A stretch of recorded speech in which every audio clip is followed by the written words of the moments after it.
Ukiri.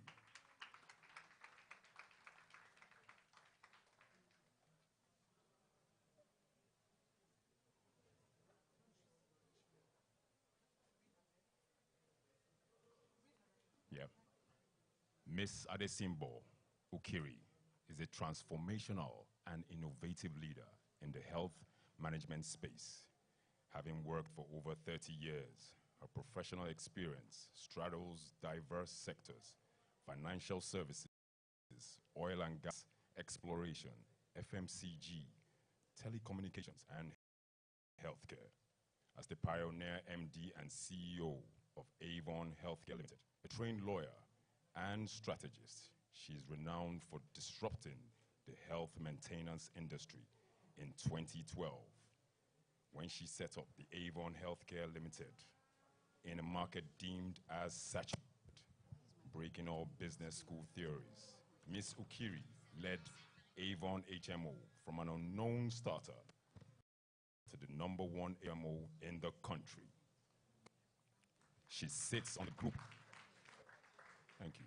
She sits on the Group Leadership Council of Heirs Holdings Limited and serves as a director on the board of Avon Medical and Heirs Life Assurance. She's on the faculty of UBA Academy for the CEO induction program, I beg your pardon, where she designs and delivers training on data awareness and analytics as part of a CEO toolkit. Simbo, as she's fondly called, is a passionate healthcare and technology advocate, often speaking internationally and featuring as a contributing resource and choice speaker for global organizations and institutions seeking expert healthcare perspectives in sub-Saharan Africa.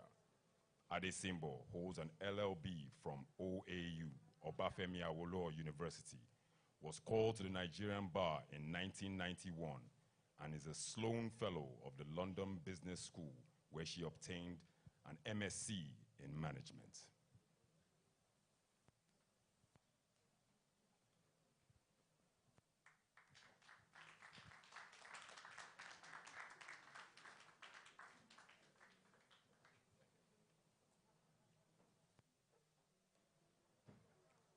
Good morning, afternoon. Feels like morning. Good afternoon, distinguished ladies and gentlemen. It's my pleasure to welcome you all to the 10th year Anniversary Symposium of Avon HMO. It's been 10 wonderful years. And at this event, let me first start by acknowledging all of you who have worked with us and have walked with us over the past 10 years and helped us to come to where we are today. In a special way, I would like to acknowledge our providers, the healthcare facilities that we work with, without whom we can deliver no service at all to anybody. I also want to recognize our clients. We are privileged to serve you, and we do not take the opportunity you give us for granted. I want to recognize our regulator, formerly known as NHIS, now known as NHIA, the National Health Insurance Authority. Thank you for your support over the years and for the guidance that you have always provided. I'm also going to recognize the chairperson of Avon Healthcare Limited. She's on our way. She will walk in any minute. I want to recognize Dr. Mrs. Awele Elumelu. In addition, I'm going to recognize our group chairman, Mr. Tony Elumelu. You all know him, but he's also on his way, and he will be with us shortly. So we're here celebrating 10 years of Avon. We're celebrating 10 years of impact. We've made impact on the Nigerian healthcare sector. And in the course of today, we will show you some numbers which will let you know that we are not an ordinary HMO. We thank you very much. And funny enough, it was this same month, exactly 10 years ago, that we launched Avon HMO to the Nigerian market. I'm very blessed to have with me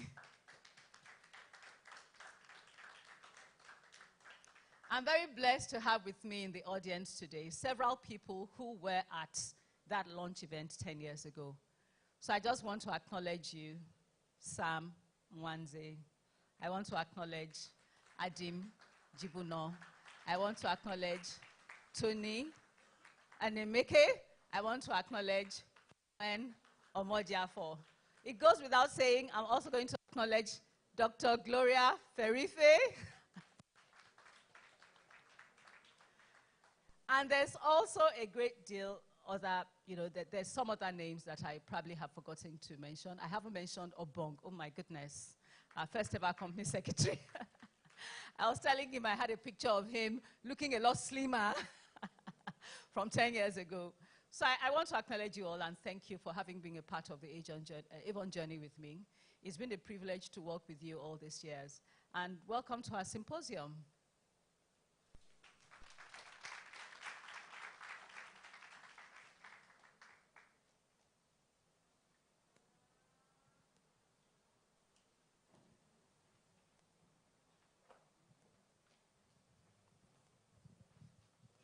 Ladies and gentlemen, please put your hands together for the keynote speaker, Professor Mohammed Nasir Sambo, Director General of the National Health Insurance Authority.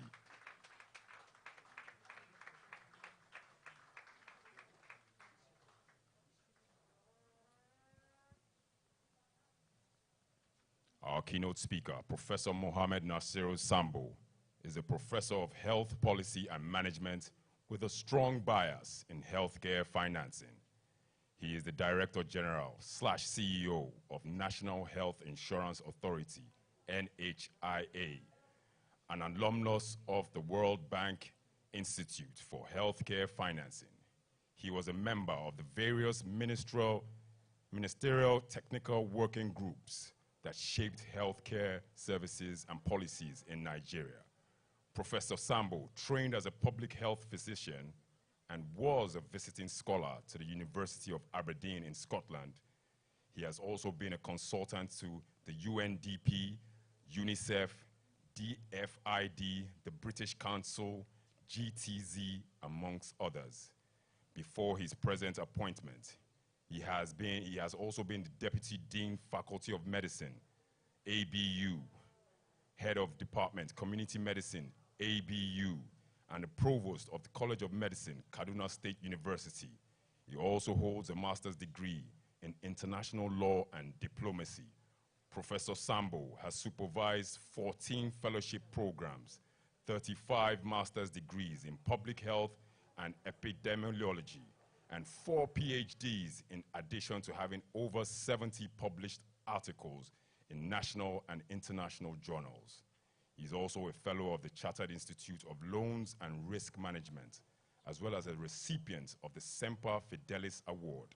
He is a fellow with distinction of the prestigious United Kingdom Faculty of Public Health.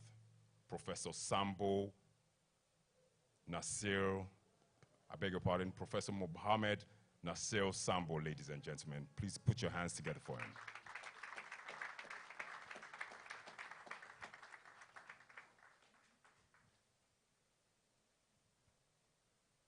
Thank you very much, the MC.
Distinguished ladies and gentlemen, the next item on the agenda is the panel discussion. Please put your hands together for the CEO, Avon HMO, Miss Adesimbo Ukiri. She will be moderating the panel to give us the context behind the topic of discussion.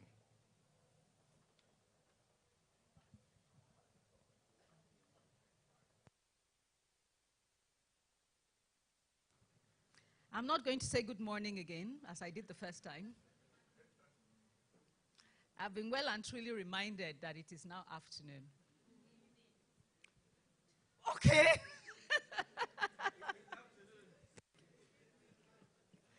I've been well and truly reminded that it is now evening. I'm going to provide a bit of context to the topic for the panel discussion, and it's data and digitalization and the role it plays in helping us to achieve universal health coverage. But before I do, I realize that some of you present here might not be very familiar with Avon HMO. So I'll introduce us very briefly. We are Avon HMO. Avon Health is Dr. Shola Piton. He's the medical director and CEO of Orile Agege General Hospital. With expertise in health policy management, he has held various leadership positions in the healthcare sector. Previously, he served as the Deputy Director of Medical Services of Lagos State Health Service Commission. He is also the Senior Special Assistant to Lagos State Governor on Health Matters. He has extensive experience in coordinating collaborative efforts amongst healthcare stakeholders and in implementing quality initiatives. He has qualifications in health policy and management and has worked in clinical and public health roles, including at the U.S. Center for Disease Control and Prevention. Welcome, Dr. Piton. Thank you. I'll call on Dr. Ademola Dada. He is the Medical Director and CEO of the Federal Medical Center, Ebute Metta, in Lagos, Nigeria. He has played a vital role in transforming the hospital into a leading institution known for its quality service delivery and clinical innovations. Dr. Dada has received several accolades and awards, including for his outstanding leadership and contributions to healthcare, including being named the Public Hospital of the Year in 2021. His hospital being named. To be quite frank, I diverged from reading his profile, but his hospital has a phenomenal reputation. You will notice that our panel will be a mixture of public sector healthcare leaders and private sector healthcare leaders. We recognize that most Nigerians use the public sector healthcare facilities, and if we are to make a difference in the healthcare sector, we need to not only profile them, but we need to listen to them and make sure that they are contributing to the discourse and whatever policies we are coming up with. So I will call now on the next speaker.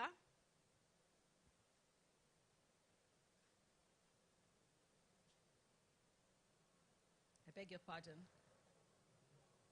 Dr. Akinbiyi-Oke. Dr. Akinbiyi-Oke is from the private sector. He is the acting CEO of Avon Medical's practice, also a subsidiary company within the Hayes Holdings Group. Graduated 24 years ago from University of Ibadan, Nigeria, with a Bachelor of Surgery and Bachelor of Medicine degree. He later obtained a master's degree from the University of Manchester, UK. He had 6 years clinical experience and 18 years in healthcare administration and leadership. An effective leader with a track record of notable achievements within the healthcare sector. He's passionate about data management, technology, and automation in the healthcare space. At Avon Medical, he drives the key areas of business success, including customer care, patient experience, operational and clinical excellence, and outcomes. Please welcome Dr. Oke.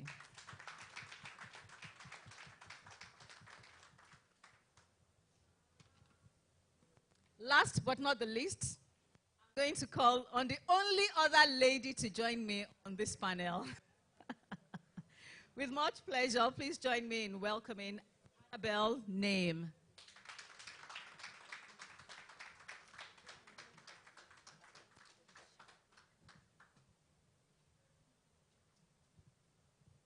Annabel Name is the Assistant Vice President of HCA Healthcare, UK New Markets and Innovations. With over 30 years of experience in healthcare, she has worked in clinical practice and in management in both the NHS and in the private sector. Annabel is dedicated to improving the patient journey and promoting the UK as a center of clinical excellence. She values collaboration and has built strong relationships across various stakeholders, including healthcare providers, patients, insurance companies, and government organizations. Annabel has a deep understanding of integrating the public and private sectors for the mutual benefit and improvement of patient services. Thank you very much, panelists, and welcome.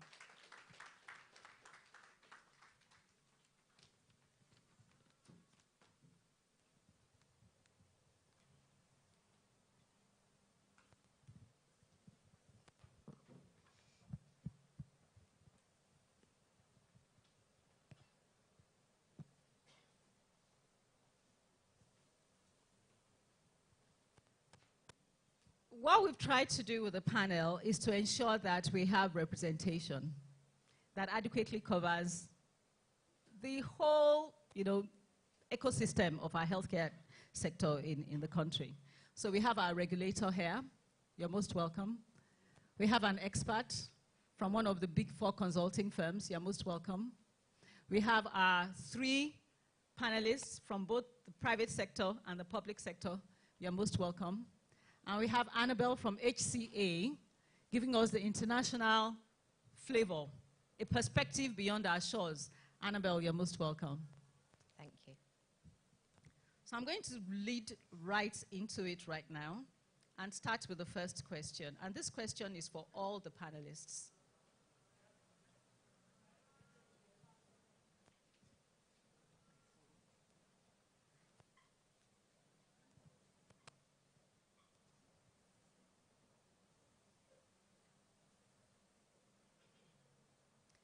In order to reveal patterns, problems, and evidence for action for use by public policymakers, both within the private and public sector, we need to make significant progress on the use of data and data analytics, as well as digitalization in the healthcare sector. What are the areas you think we should focus on in trying to use data and digitalization to accelerate universal health coverage? And this is a question for all the panelists. So I'm going to start from you, Dr. Oke, and work my way around. So in the journey,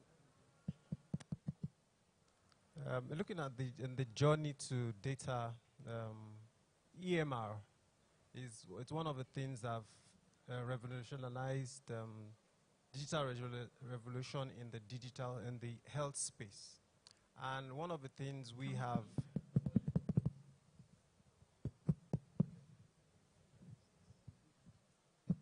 EMR has been the digital revolution in the health space, and that is one of the things we use in the health sector space.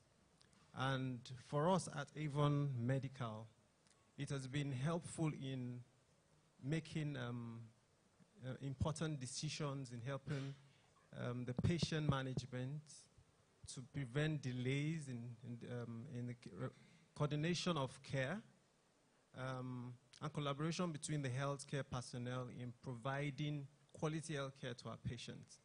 Because we have an application that looks at the customer journey from start to finish. If I want to look back to my training in school, I remember those days when we had to use paper records. And the UCH had a very large records department where paper records are kept. But this has happened, there's a lot has happened in the last 24 to 25 years since I graduated. And my very first experience was at one of the leading hospitals in Lagos when I visited one of my colleagues. And then that was the first time I saw her. She was consulting using a computer. I was wondering, what are you doing? The additional my other journey is when I was in the UK, when I had to take up a 6-month role to transform medical records in paper form to digital form. The EMR has definitely transformed the way we manage patients, and there's still a lot ahead for us in the space. Thank you very much. So same question for you. What should we be focusing on when we say data? We need some, yeah. When we say data and digitalization in the healthcare space, what should we be focusing on? Good evening, everyone. I think there's a lot that digitalization has done and is continuing to do for us in healthcare. First of all, I think we've come a long way, just like the last speaker said. And I'll say in the last, perhaps the last 5 years, there's been a lot of movement. Initially, it was all a lot of talk.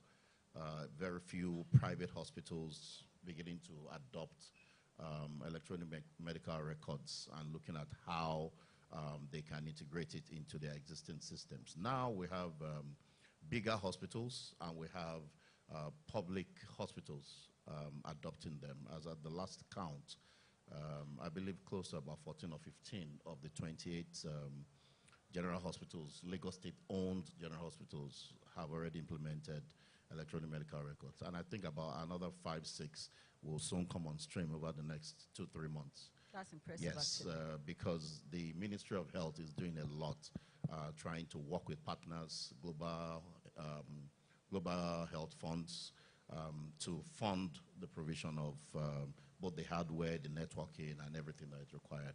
Some of the hospitals have taken the initiative on their own to implement. And part of the reasons are that it's helped to simplify the patient's journey.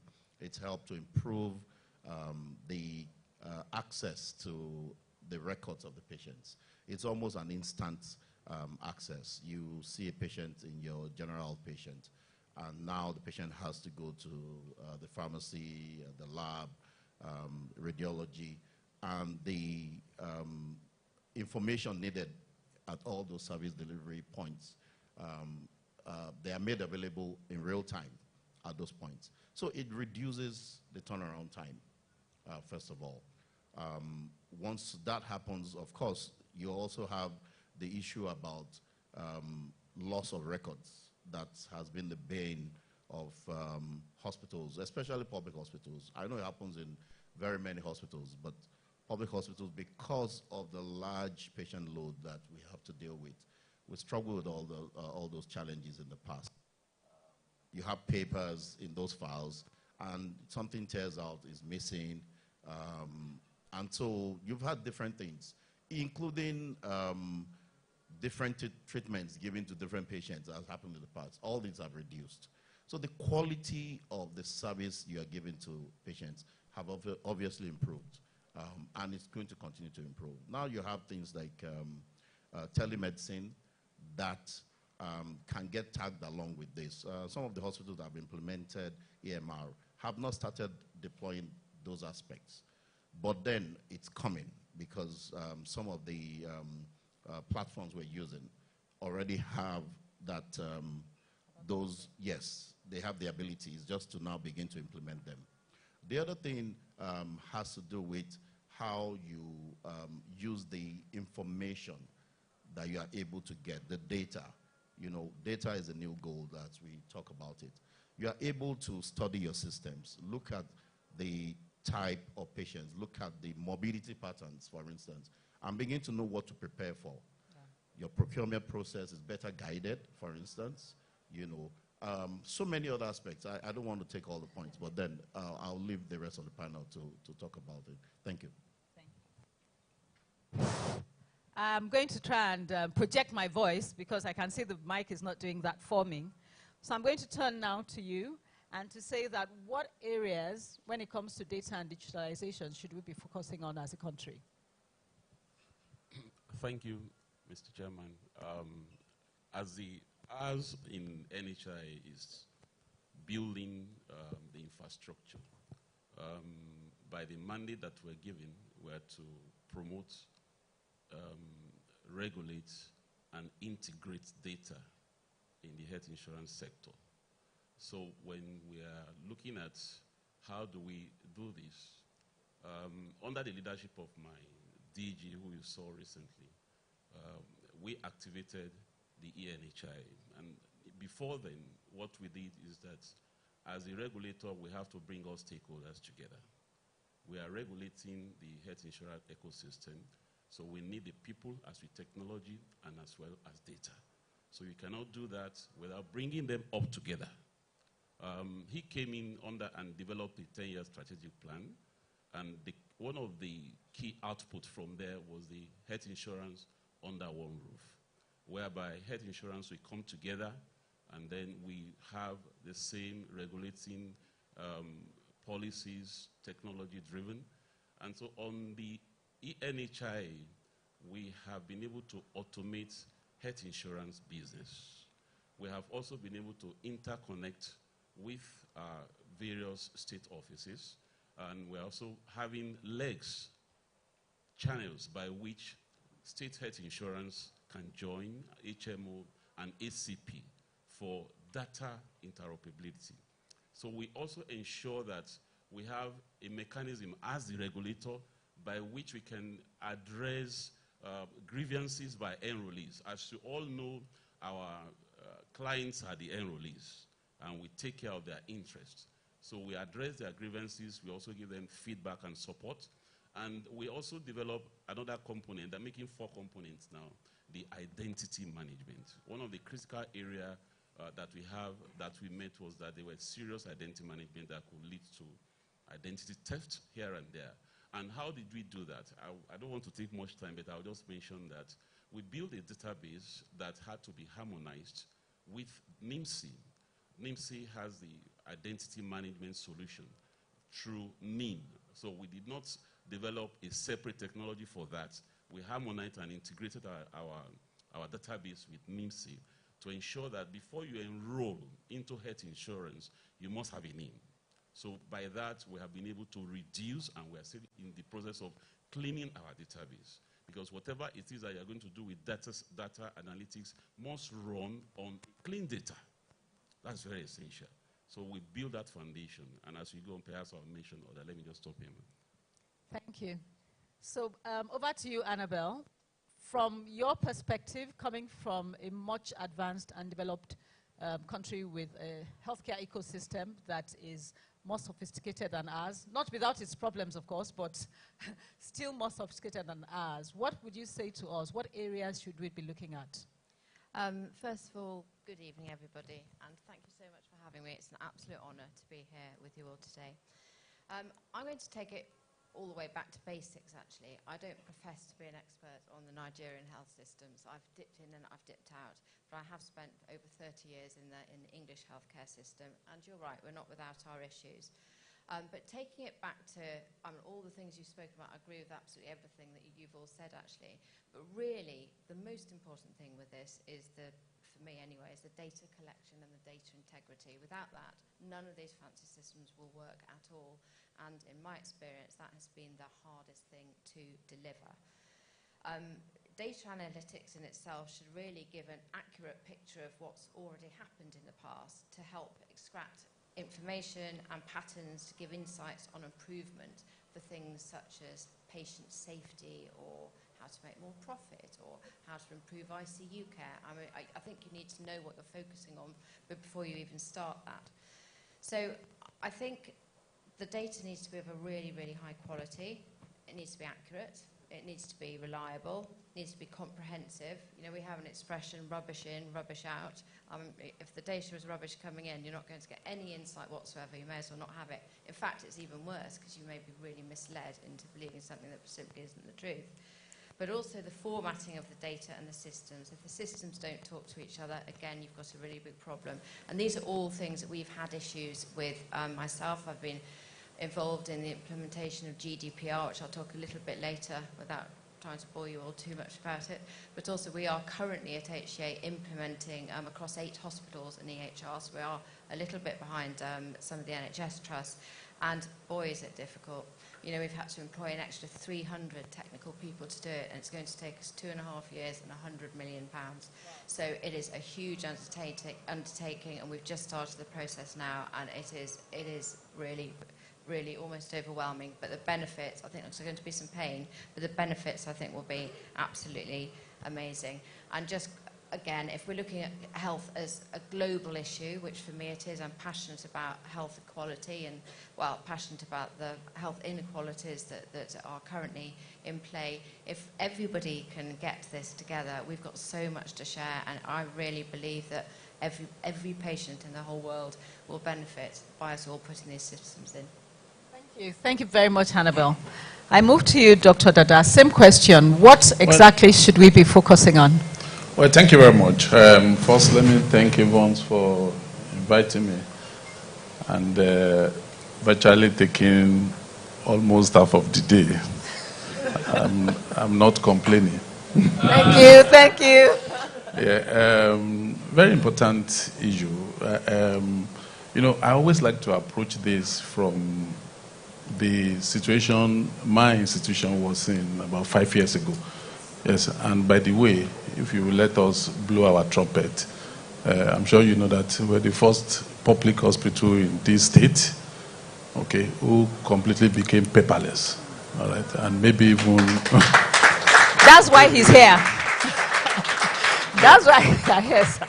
And over 40 institutions, including the 12 or 14 that my junior brother, Dr. Futon, talked about in Lagos State, actually came to understudy what we had done and done successfully for the past 5 years.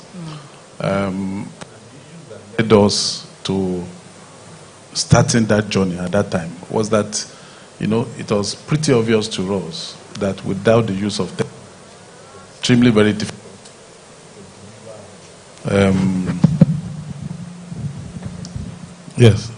To be extremely very difficult to deliver any source of reasonable and responsive health care to Nigerians.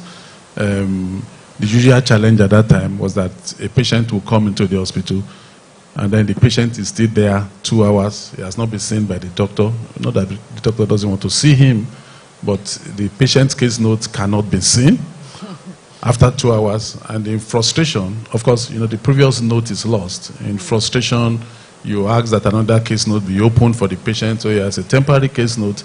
It comes again in another 1 or 2 weeks, and both the original case note is lost and the temporary case note is lost. Okay, so, you know, identity management, information management, quality of service, accessibility, you know, all right, and even the finances. Okay, if you don't digitize, then you find out that at the end of the day, you're just pouring money into an open basket. Okay, and you can't actually plan also. You have no data to plan and all of that. So those are the problems that we faced at that time. And for me, to answer your questions, those problems still exist today in virtually all the health institutions, okay? And we just found out that the best method that we can use to actually solve the problem was to go digital and to use technology. Of course, nobody had done it on such a large scale. You know, you can talk of the private hospitals who see maybe 50, 60 patients in a day. All right, I see about 40,000 patients in a month. Wow. All right, so to manage that data, you can, all right, but we realized that that was the best and maybe, you know, the cheapest and the fastest method for us to be able to actually access this. And that was why we went into that journey, okay? And experience over the last 5 years and the results we have gotten over the last 5 years has shown that that was the right decision to actually take at that time. We manage our patients better, okay? We have better access to our resources. We have better planning, all right? The quality of care that we give has tremendously improved, okay? And the patient's journey has become a lot seamless. In actual fact, we also engage the HMOs like yours better, okay? Yes. We have better records, and so we are able to squeeze your neck and say, no, this is what our record says. You have not paid us. And the same thing with NHIs. All right. So it's something that I think we need to embrace, okay? We need to encourage others to start that journey, those who have not started, okay? And it's the way to go. Thank you. Thank you very much, Dr. Dada. I'll now move to our expert from one of the big four, from Ernst & Young. What do you think we should be focusing on when we talk about data and digitalization for the healthcare sector? Thank you, and thanks for having me today.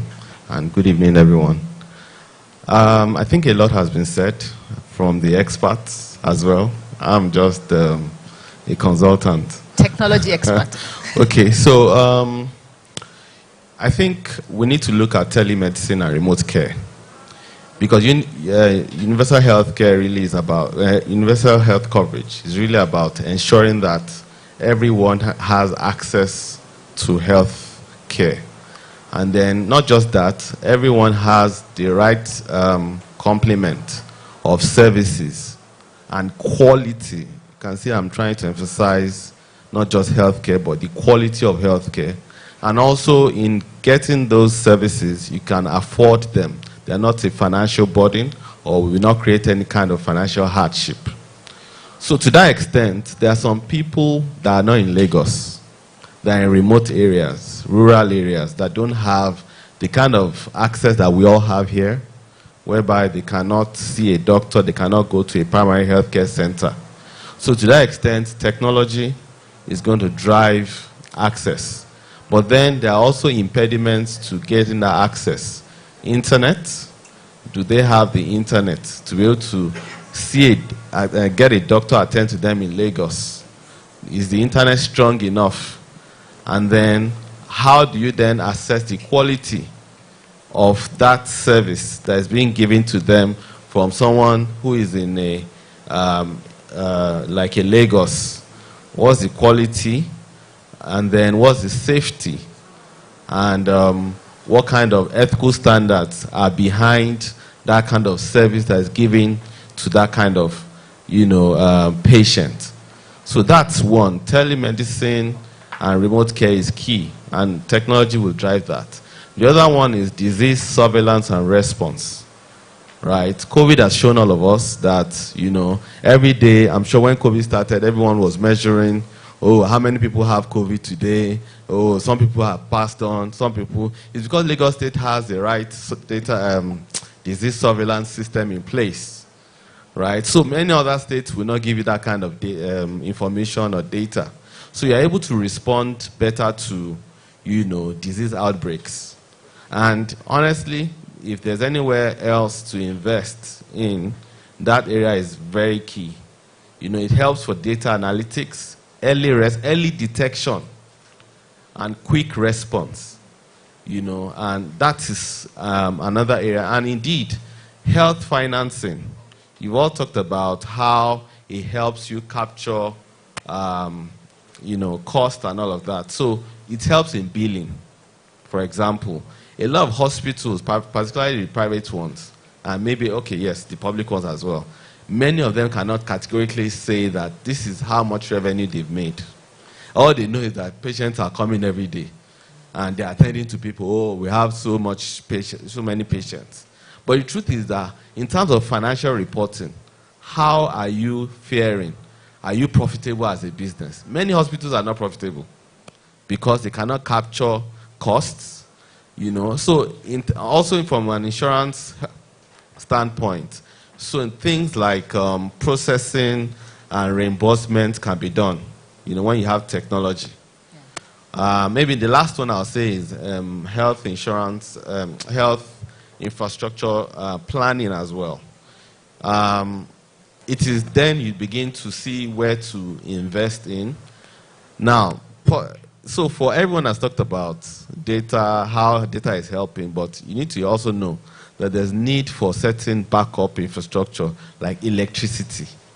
At some point in time, you start with consistency. At some point, some hospitals have stopped gathering data, which is why she talked about the quality of the data, right? At some point, part of the reasons why some of this information gathering is not working well is that data gathering has probably broken down at some point, and so it's affecting power, internet. Not everyone has access to internet. In fact, some don't even have access to 5G. Yes. Right? And then there's the last one I wanted to mention that skipped my mind now, but I think I'll stop there for now. We'll get to it. So thank you, everyone. And I like this first round of answers. It's shown that everybody on the panel actually belongs on this panel because we've seen the richness of their experience and the different perspectives that they bring into the discussion. We've been made to understand that data collection is key, and data collection, data that is robust, that is accurate, and that is reliable and pervasive for it to be useful. We also see that using technology can help us to take medicine to rural and remote areas. It can reach places where human beings, physical doctors cannot. But I'm going to start again with you, Damilola.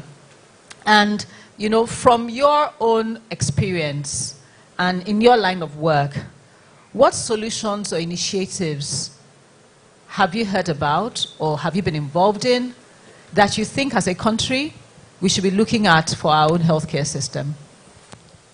Okay, I think, first of all, there's need for Nigeria to have a comprehensive national digital health strategy. I know that there's some initiatives around that already, which needs to be built on. There's what you call the National Information Systems Policy. I don't know how effective that is, but I know that it has its own challenges. Because if it has been fully, if it's making the right impact, we will not be here. We'll probably be progressing in terms of using data and digitalization. So that is key. The other one is also data governance. So there's need for data security, data safety, privacy. Yeah. The president just signed a Data Protection Act, I think, about 2-3 weeks ago. I believe that should also try to, cater for data privacy, because I'm sure no one here would like anyone to have access to their health history, medical history, to the extent that even at the highest levels, no one, really likes to disclose such things. And also, there are other... That will do. We'll come back to you. I'm going to now look to you. This sits right on your table as the head of the Department of ICT for the National Health Insurance Authority. I'm sure many people like me were impressed when he started talking about how much advancements they had made on technology and the use of technology to drive their own goals at the National Health Insurance Authority. And kudos to you and kudos to our DG for having achieved so much. But what are the next steps for you as NHIA in this area? Thank you. Having started with the health insurance under one roof and the need to automate the entire ecosystem for data exchange and service improvement, and also to derive data-driven decisions on a clean data. The next step is actually what has been done by the federal government of Nigeria. That's the NHI Health Insurance Act of May 2022, Act 17 of May 2022. Encompassed in this act, first we need to promote, regulate, and integrate health insurance business in Nigeria. We need to get the volume.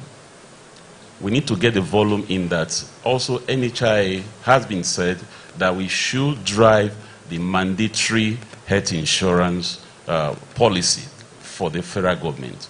Now we look at it, that's how do you make health insurance attractive and mandatory? You must have a very good basic health insurance package, benefit package.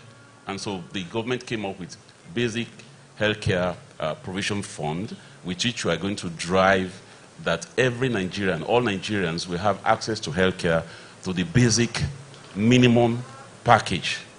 And again, we have to provide the technology for this to host all of this.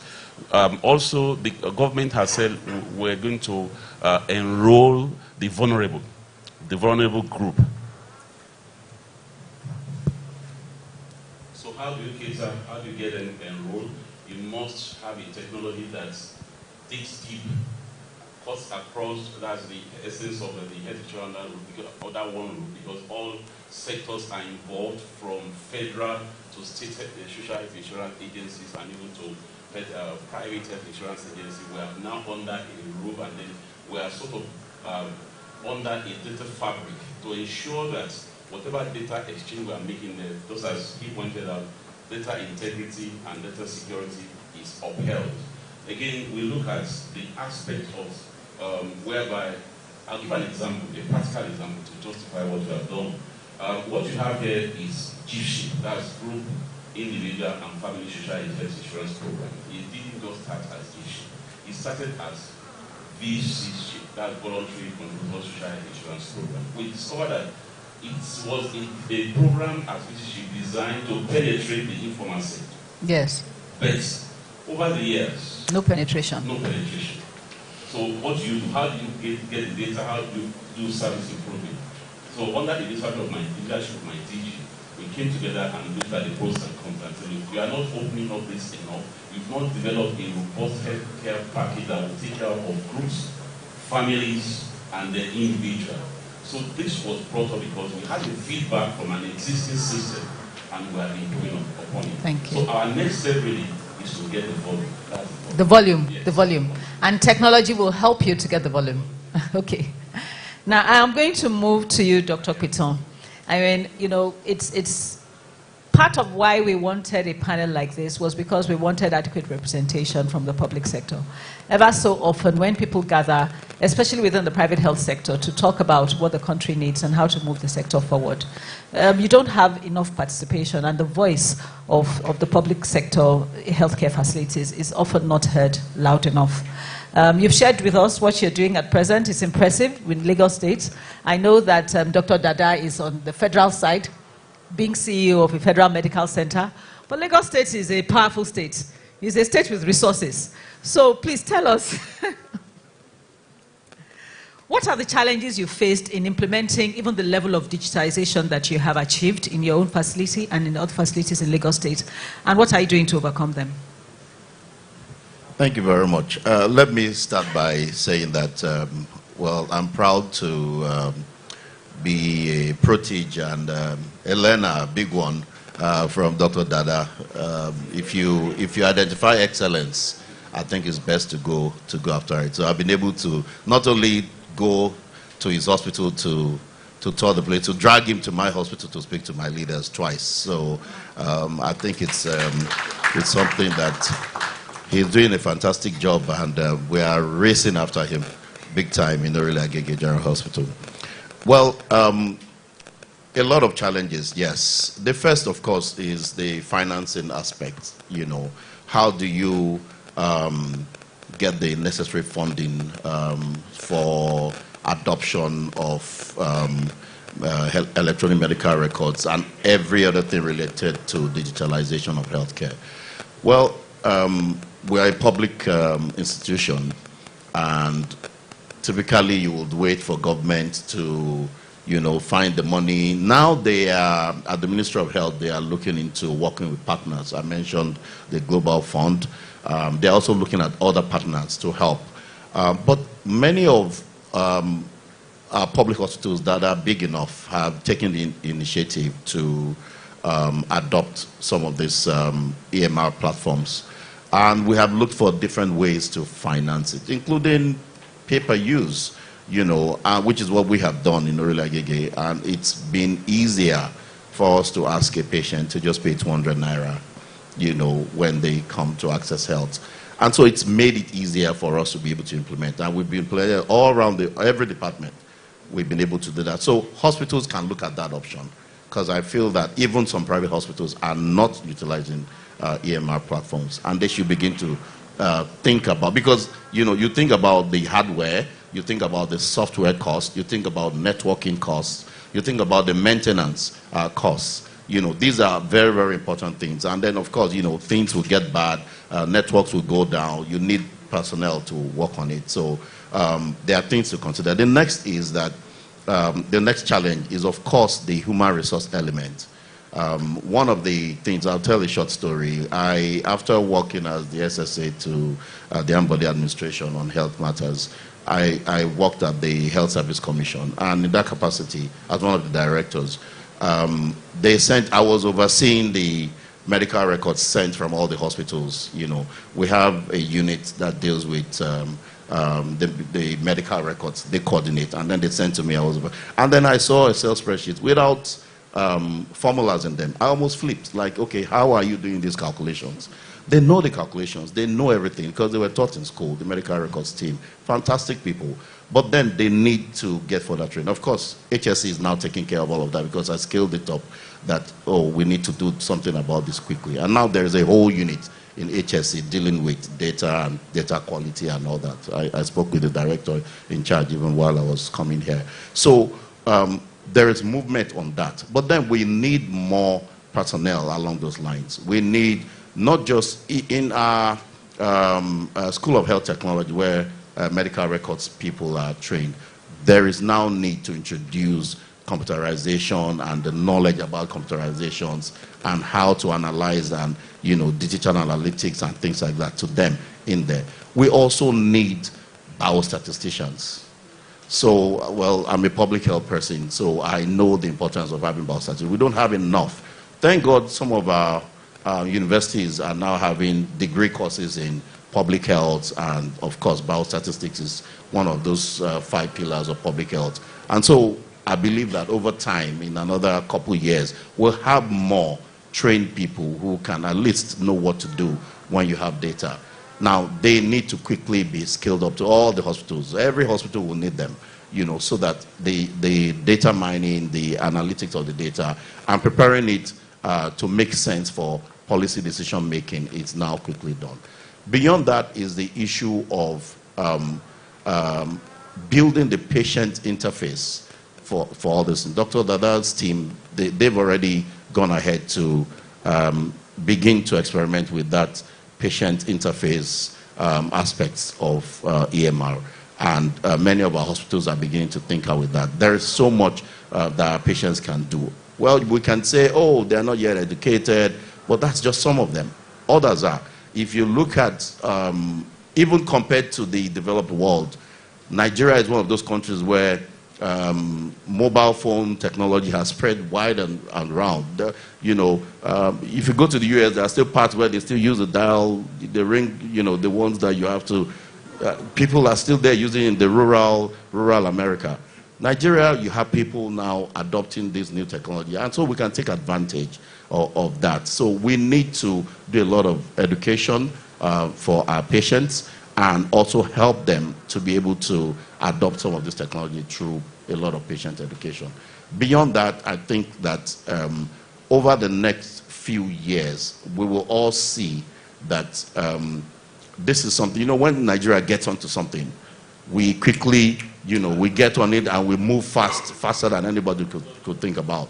So it will now be government trying to catch up, and I think the NHIA is here, and they are also thinking along those lines, because there is so much information that can come from all what we do in healthcare that we can use to do development and to prepare better for managing all our healthcare issues. I'll stop here. Thank you. Thank you very much. I mean, that's really incredible. Was about 42 million naira every month, and is expending 42 million. So I had to, like they say in YouTube, and everybody. So I started asking questions. I was doing the orthopedics they sent me to go and do, but I also put my eyes in other things. I saw vinyl flooring on the floor. You know, what are the advantages of vinyl flooring? So when I became MD, every square meter in the building has vinyl flooring.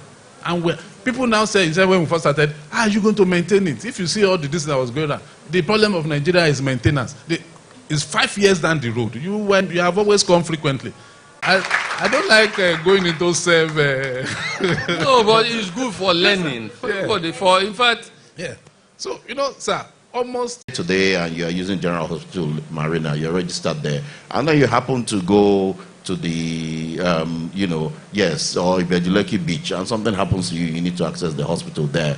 How do you now get your records, so that you don't have to start creating another records, and so on and so forth. That will be an immediate thing that we need to do.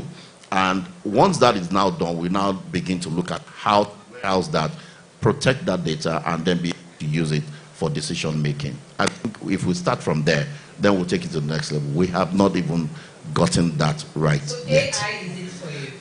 I think, yes, it keeps me up right now. It's something I'm worried about, and not excitedly though, but it's something I'm beginning to think, okay, how do we begin to think of how to integrate it? And how to bring all the data together Yes. in some kind of structured manner. Yes. So that all the medical encounters happening in Lagos State, data around that sits in one place, and that is where we layer on the AI. The Lagos State government has its own plan. They have a base that the Ministry of Science and Tech is already built. They are trying to ensure that all the vendors, buy into that, and that, we move from the local servers. Yes, because, for instance, some of the vendors, they were asking, where do you store? Those who are doing the online one, the cloud version, where is that cloud stored? Oh, it's in the US. So they have an issue with that. And I think it's a fantastic thing for the Lagos State government to begin to think about that. And I think it's in line with what NHIS is also thinking, along with.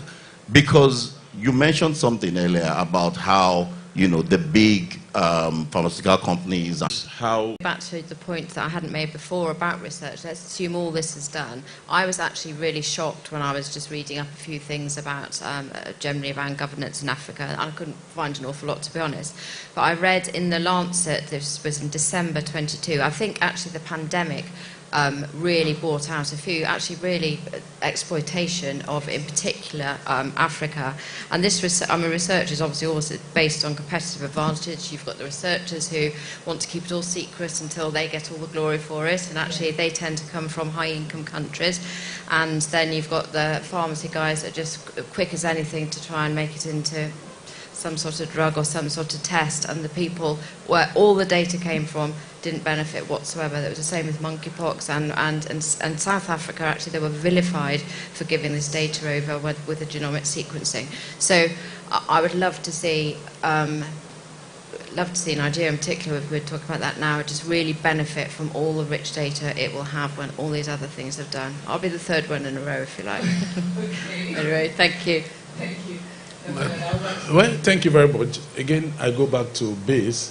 Okay, I have seen that the adoption of technology and the aggregation of data has helped me tremendously in decision-making process.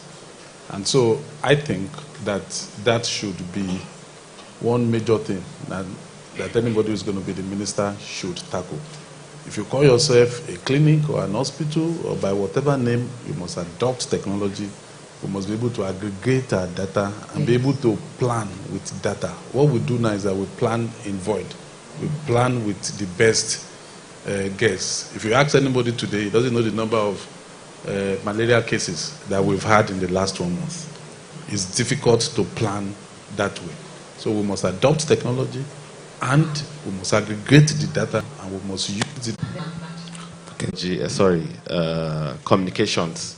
I believe the way NHI went about all these things has to do with stakeholders engagement. What was developed is this health insurance under one architecture. Going straight to claims management, we looked at what is in the works now is setting up a center for claims management, and most of us, some key staff have been to be trained outside the country. Now, how do you ride on AI to automate and bring in some vector algorithm that can easily detect fraud? Because one of the major headaches in claims management is fraud. So you bring in such and you develop it and ensure that we have a national claims management platform that can take care of all form of healthcare benefits, and then stakeholders can key into it.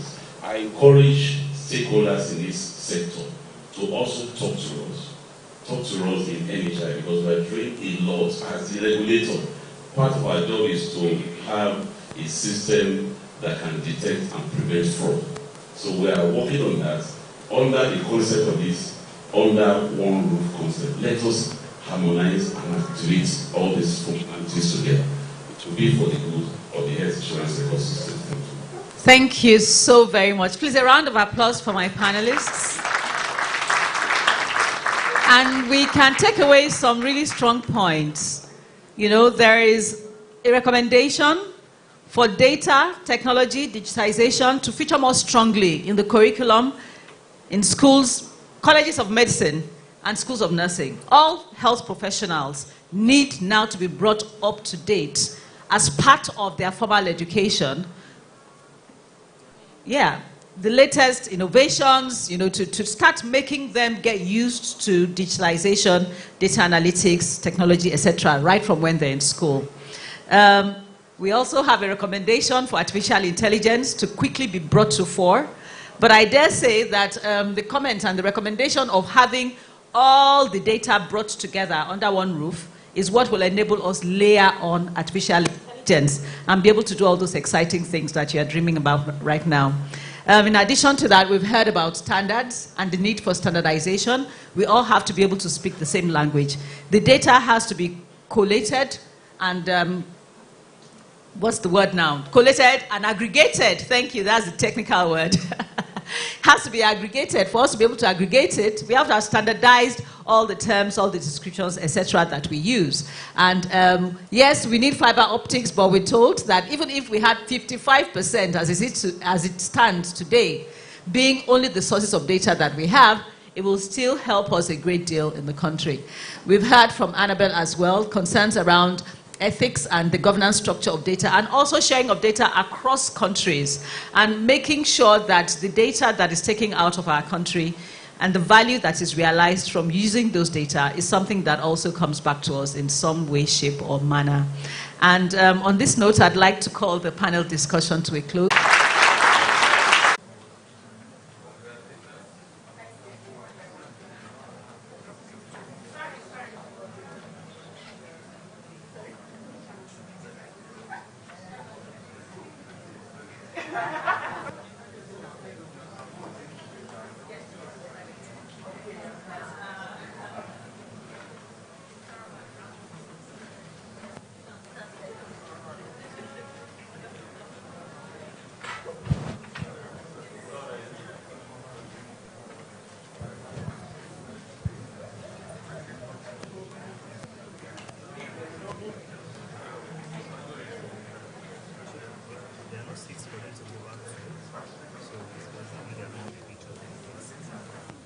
Okay.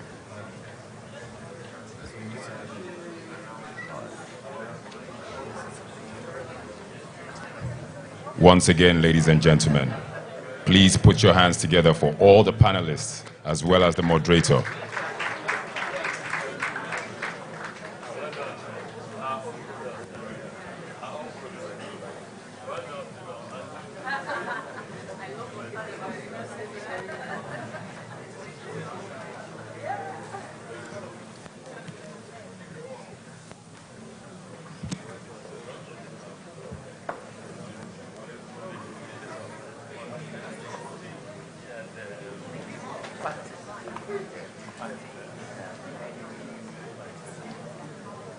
Just for information's sake, the panelists can remain on their seats on the stage, please. Thank you very much.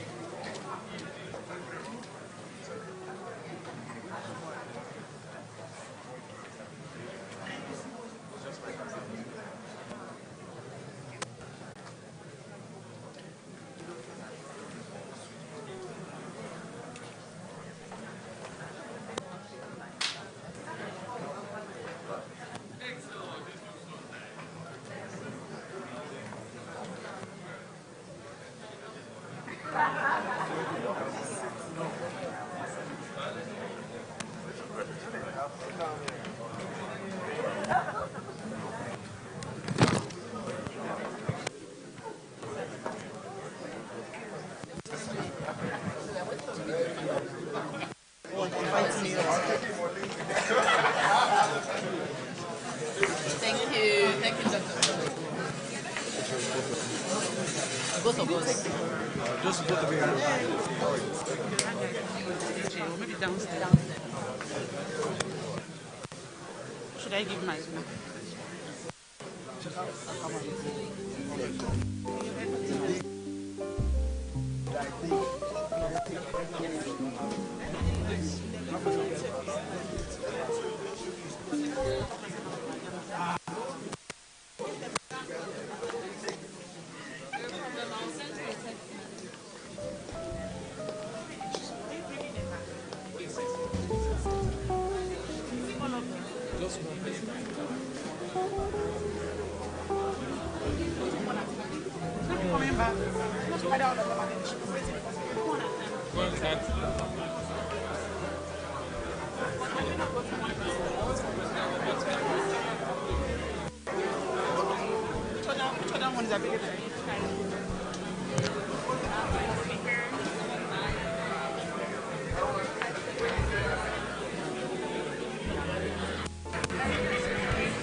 Distinguished ladies and gentlemen, please remain in your seats. The chairperson is about to give her remarks.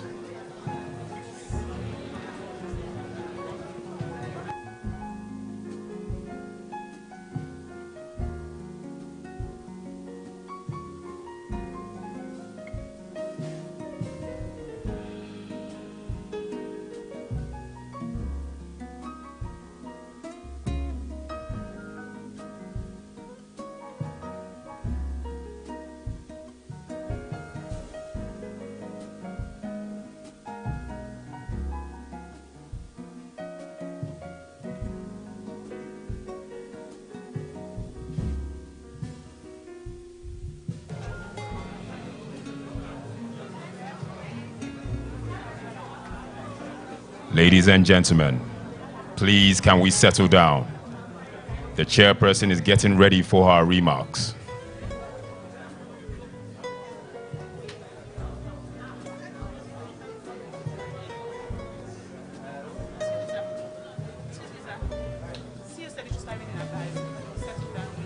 All right.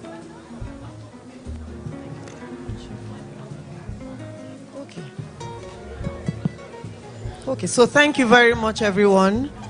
Hold on. The music, I think. Ladies and gentlemen, please put your hands together for the chairperson of today's symposium, Dr. Awele Vivian Elumelu, OFR. Thank you very much for that. So I am... Doctor, just to interrupt you, sorry about that.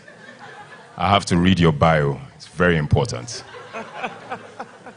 Dr. A.V. Olumelu, OFR, is a leading voice in African healthcare.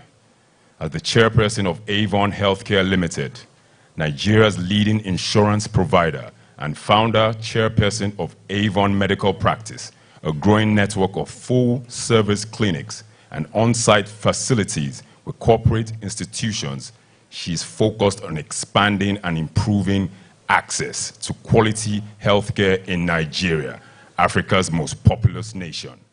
In 2018, Dr. Elumelu was appointed as the private sector chairman for immunization in Africa by Gavi, the Vaccine Alliance to champion vaccination and immunization in Africa. In addition, she served as a director on the board of Heirs Holding, a family-owned investment company committed to improving lives and transforming Africa, as a trustee of the Tony Elumelu Foundation, the leading philanthropy empowering entrepreneurs and championing entrepreneurship in Africa. Dr. Elumelu, OFR, holds a Bachelor of Medicine, a Bachelor of Surgery degree from the University of Benin.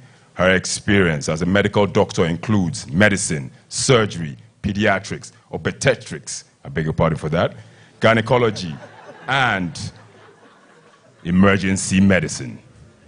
Once again, ladies and gentlemen, Dr. Awele Elumelu.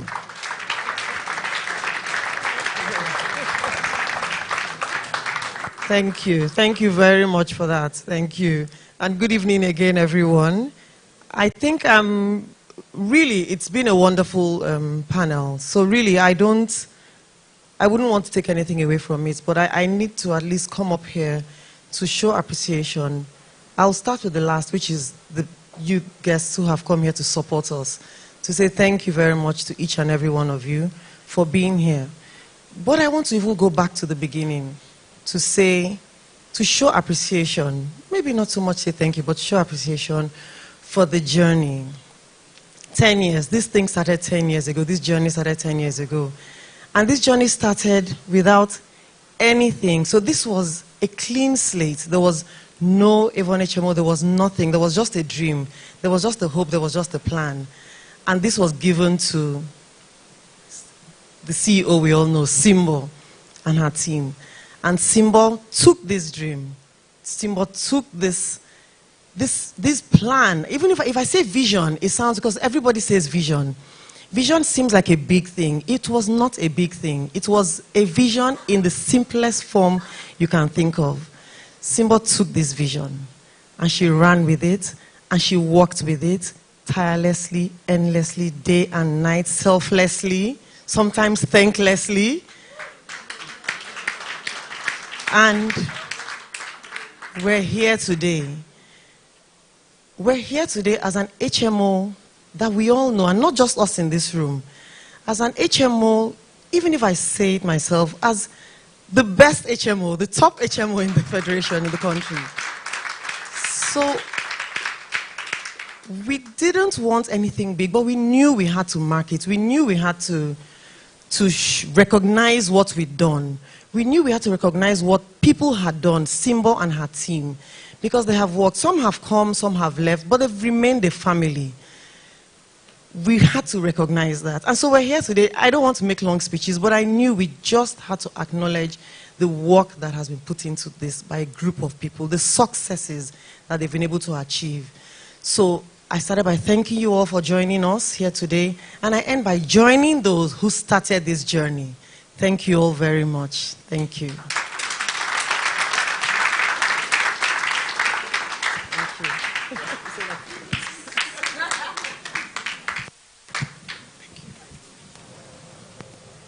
Thank you very much, Doctor. As we draw curtains on today's symposium, please allow me to introduce the Chief Financial Officer of Avon HMO, the Venerable Uche Ekwensi.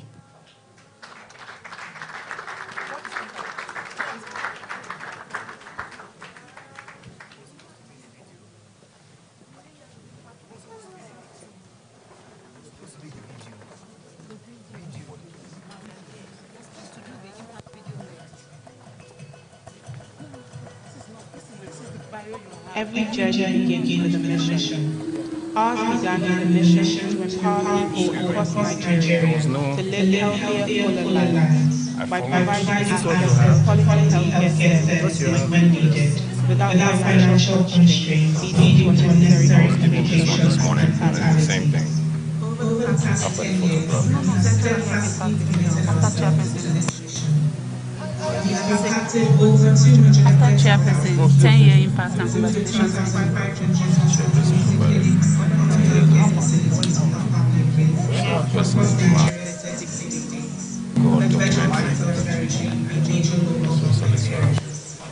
Through our network, our members have visited hospitals, clinics, diagnostic centers, and other facilities over 750,000 times. They have also benefited from 7,614 surgeries, delivered 8,523 babies annually. In return, we have contributed financially to the growth of our partner healthcare facilities by paying over 24 billion naira in claims over the past 10 years. This mission has also seen us extend ourselves beyond the shores of Nigeria. With our international relationships, we have enabled people to access medical services through healthcare facilities spread across 127 countries around the world. And speaking about plans, our drive to get Nigeria closer to achieve universal health coverage motivated us to become the first HMO to provide health plans for the retail market segment, catering to individuals, couples, and families that do not belong to any corporate organization.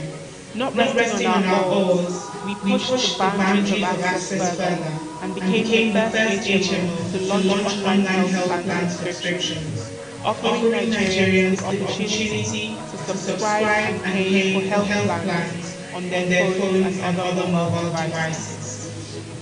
From there, we went one step further to introduce personalized health plans, designed to provide people with extra protection from acute to severe terminal illnesses.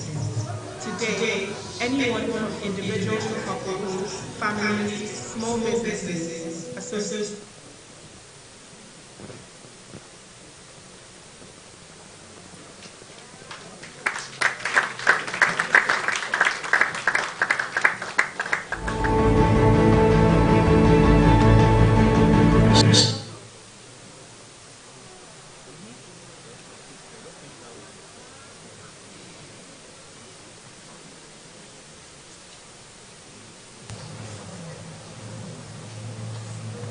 Sincere apologies for the mix-up. Just a technical glitch, ladies and gentlemen.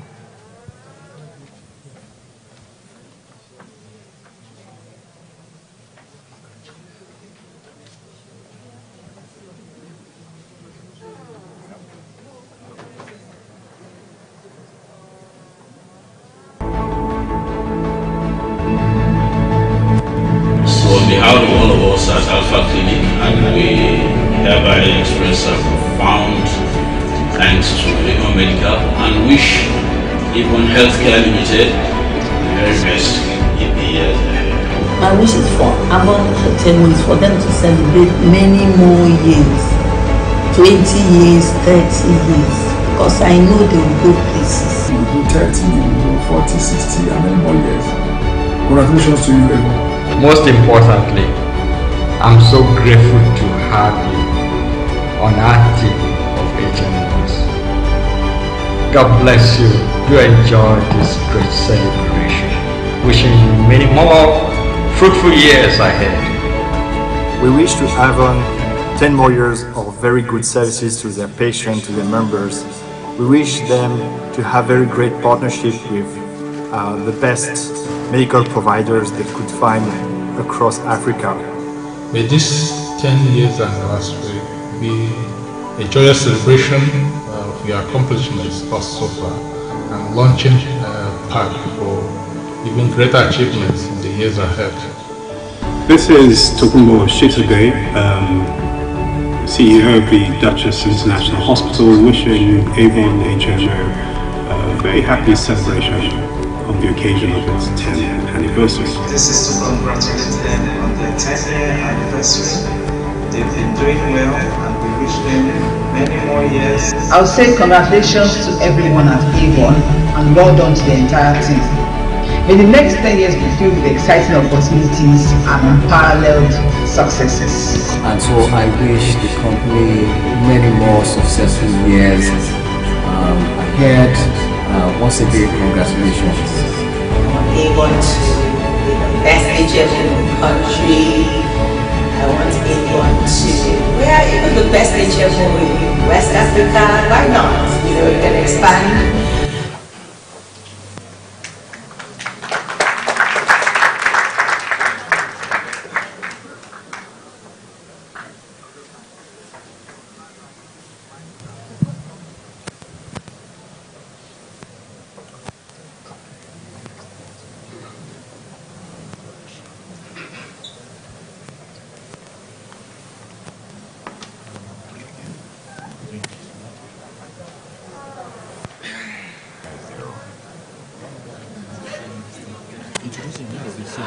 Okay. I guess the documentary is over. Sincere apologies for the initial error, ladies and gentlemen. The AI-generated voice mistakenly skipped announcing the documentary. Now the human voice is back to correct that. As we draw curtains on today's symposium, please allow me to introduce the Chief Financial Officer of Avon HMO, the Venerable Uche Ekwensi.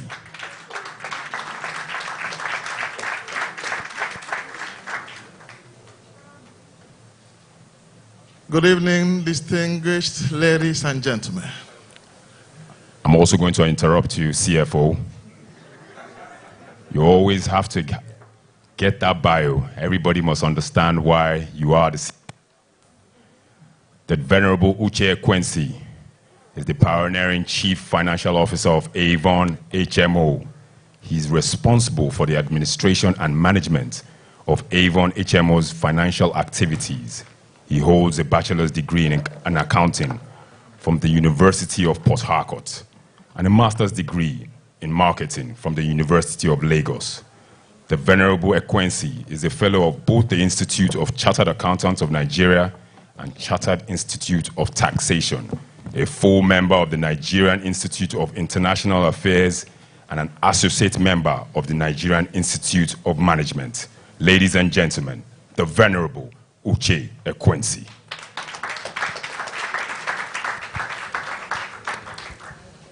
Thank you very much. The evening has been well spent, and we want to sincerely and most profusely thank the Almighty God, who has been our rock since inception and has made it possible for us to celebrate this evening. For this we say, God, may your name forever be praised.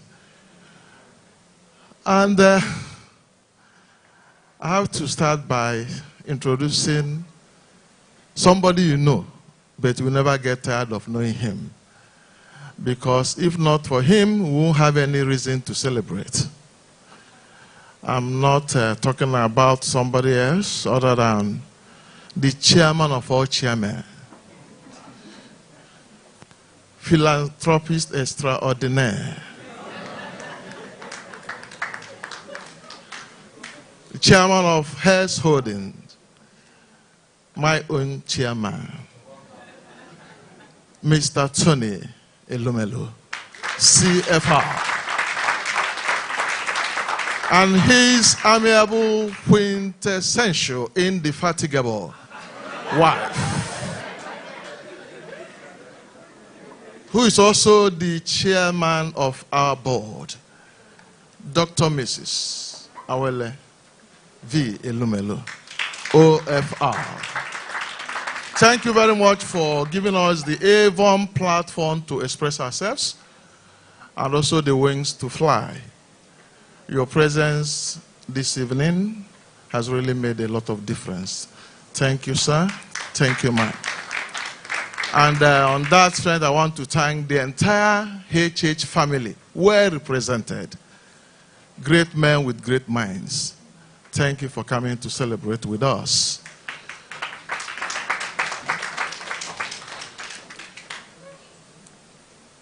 The keynote speaker, our own Executive Secretary, Professor Mohammed Sambo. Thank you very much, sir. And our brother, thank you. You have done very well. We thank you for being present. Tell the Executive Secretary that we are very happy with him, and we sincerely appreciate your leadership. Thank you.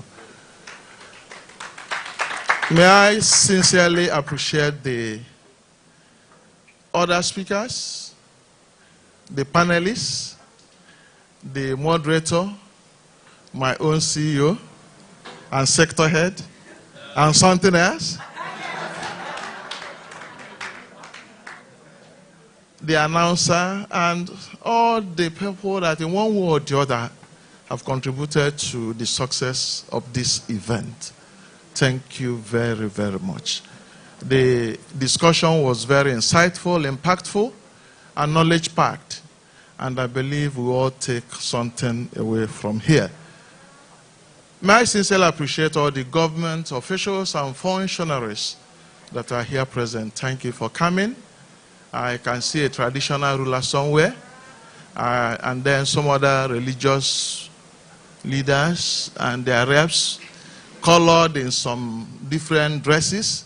Thank you for coming. We sincerely appreciate your presence. Should I forget the people that make it possible for us to pray? The board members, past and present. They're all here. Thank you very, very much. You make things very easy for us, and you always push us for the best. What of our most esteemed partners in progress, the providers? Without them, we'll be out of business. We sincerely appreciate you, all the CEOs here, all the MDs, representatives of different hospitals. Thank you very much for coming to celebrate with us. Should I forget our esteemed clients, the enrollees? Choosing us gives us great joy. Thank you for choosing us to serve you. And we want to tell you that after 10, the best is yet to come.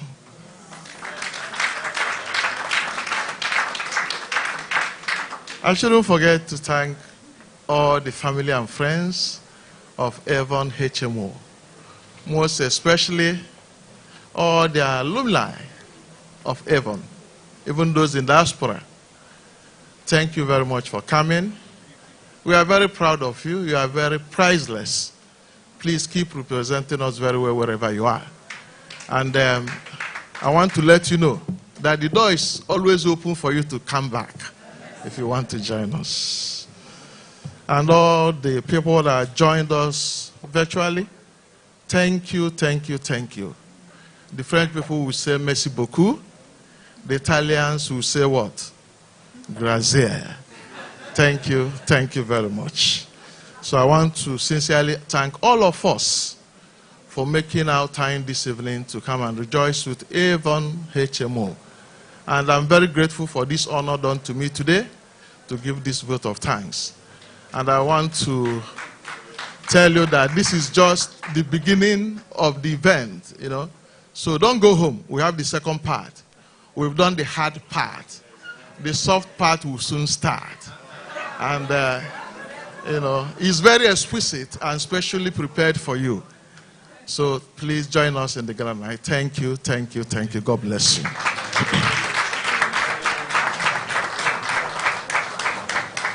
This is the voice of Sabali, your announcer for today's event. This goes to all our guests. This symposium has officially ended. We can now all move to the gala upstairs. Thank you very much.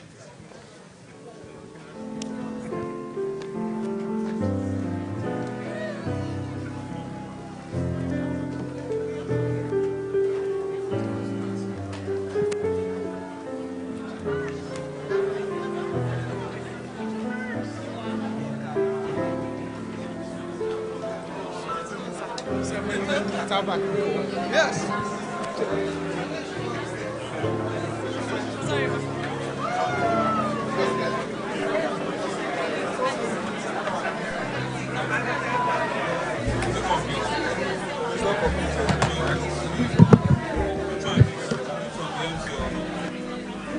Check.